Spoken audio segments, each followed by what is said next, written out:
Yung video natin mga kadiskarte ay kung paano palitan ang clock spring ng Tito. So panoorin nyo mga kadiskarte, ito ay para lang to sa mga gustong matuto at sa hindi pa alam kung paano tanggalin ito. So sa gusto mo mga DIY, so panoorin nyo to mga kadiskarte.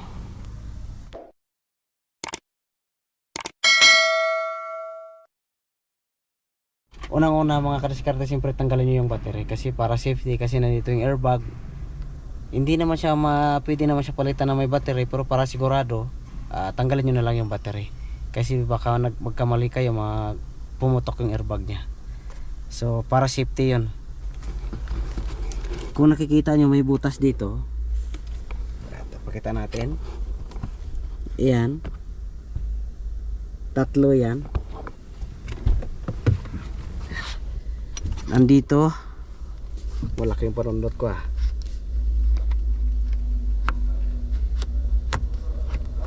Ayun, kapakapain nyo lang yan. Mararamdaman nyo naman yung spring.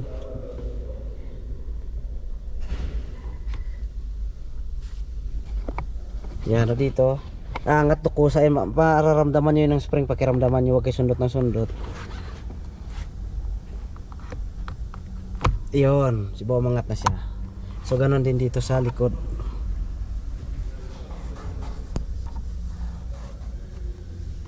Dito sa ilalim yung butas nyo.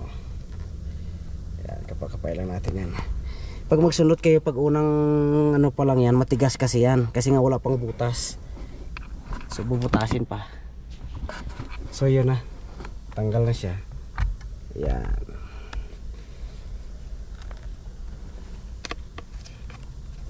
So tanggalin lang natin dito yan, yung kanyang mga konektor. Yan. Madali naman tanggalin yan. May dalawang lock lang yan, pisilin nyo lang. Saka dito.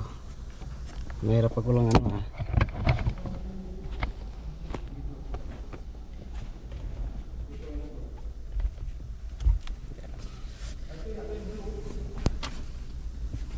Kaya natin sinusunod yung mga kadiskarte itong lock na to.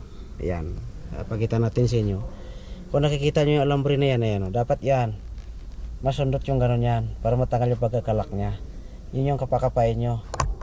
So gano'n din dito. Ayan din yung lock nya, may guide kasi yan, may guide nung screw yan sa dulo. Iganon nyo lang din na yan. Ayan. Kailangan yung screwdriver nyo kasyang kasya lang din dito sa guide nya, kasi pag malaki o masyadong maliit din, mahirapan din kayo. Ayan, ganon din dito.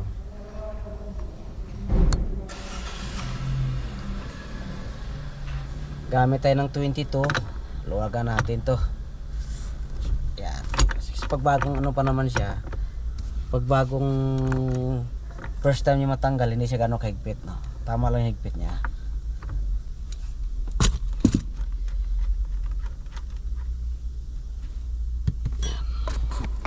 So dito naman may mga guhit yan, pwede kayo maglagay ng markings para dito pwede kayo maglagay ng markings para pagkabalik ay tama, kasi baka tumabingi yung manibela niya, kasi madalas yun yan.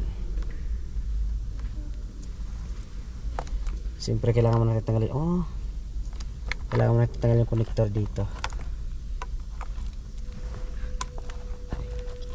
Sige pa.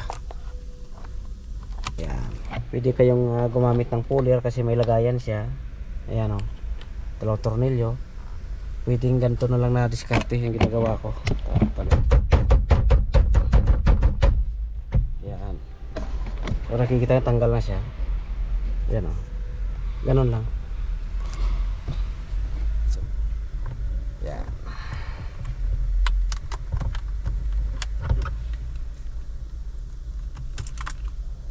So yun lang, napaka basic. Ito sa ilalim may dito, may screw. Tanggalin lang yun. Yan, siyempre sikwatin lang natin dito yan. Ayan. Pero dandahan nyo lang kay baka magkalasan din. May dalawang lock dito sa ilalim. may dalawang lock dyan sa ilalim. Ito isa, parang sa Kia lang din sa Hyundai. Yan o, tapos dito sa taas meron dyan.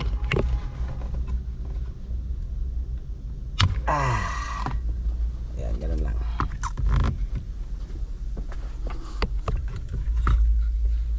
Tapos ihiwalay natin para mas madali siyang mapalitan.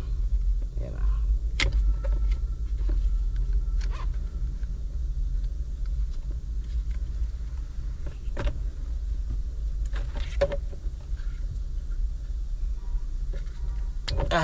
So ito na siya. Ito yung kanyang bago.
Iyon mga kadiskarte, kaya natin pinalitan ng clock spring dahil wala siyang busina at may airbag light on siya.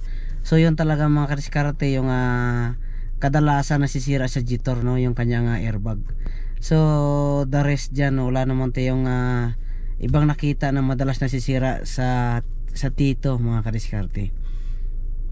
So yun lang, yung tibay kasi mga kadiskarte yung Tito talaga. So wala talaga siyang maraming issue. Talagang the best. Yun mga kadiskarte. So yun mga kadiskarte, no, kasi marami talaga nagtatanong kung matibay daw talaga ang Jitor. So para sa akin naman ayos naman eh. So nakadepende yan sa inyo mga kadiskarte, no. So mag-research pa kayo. Katulad dito sa lugar natin mga kadiskarte, na sa lugar na kung saan ako nagtatrabaho, napakaraming Tito, napakaraming bumili ng Tito. So yun, mas maganda kasi ang performance ng Tito na Jitor. So yun mga kadiskarte, ano, sa mga nagtatanong dyan kung maganda ba yung Jitor, para sa akin maganda. Kasi sa mga advanced na kasi mga kadiskarte yung kanyang features, no. So wala na tayong masasabi dyan sa mga features ng Jitor. Safety niya maganda. So research pa kayo kung gusto niyo, talagang interesado kayong bumili. So mayroon pang isa ang lumabas. May dalawa pa pala mga kadiskarte, no, yung Omoda at saka yung Jayco. So mas maganda rin. Labas, loob, napakaganda mga kadiskarte. So yun mga kadiskarte, no, kung nagustuhan mo yung ating video at excited ka sa next video natin, please subscribe and hit the bell button para updated ka lagi sa ating mga video na ina-upload. So thank you and God bless everyone.